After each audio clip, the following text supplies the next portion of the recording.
تنگی سے نکلنے کی دعا۔ اللہم انی اعوذ بک من ضیق الدنیا و ضیق یوم القیامہ۔ اے اللہ میں تیری پناہ چاہتی ہوں دنیا کی تنگی سے اور روز قیامت کی تنگی سے۔ آمین ثم آمین۔ اس دعا کو اپنی نماز کے بعد ضرور پڑھا کریں۔ جنت کا راستہ۔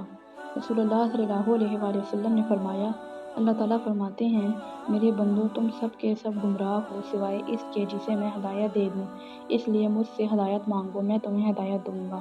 رسول اللہ صلی اللہ علیہ وآلہ وسلم نے فرمایا، جو روزہ رکھنا چاہے وہ سحری کھا لیا کرے، چاہے پانی کے ایک گھونٹ سے ہو۔ حضرت ابو مسعود غفاری رضی اللہ تعالیٰ عنہ سے روایت ہے کہ رسول اللہ صلی اللہ علیہ وآلہ وسلم نے ارشاد فرمایا، اگر لوگوں کو رمضان کی رحمتوں اور برکتوں کا پتہ ہوتا تو وہ خواہش کرتے کہ پورا سال رمضان ہی ہو۔ سبحان اللہ۔ حضرت علی رضی اللہ تعالیٰ عنہ نے فرمایا، لا الہ الا انت سبحانک انی کنت من الظالمین۔ کتنا بھی کوئی مصیبت زدہ ہو، پریشان ہو، یہ پڑھے گا تو اللہ اس کی ساری پریشانیاں دور کر دے گا۔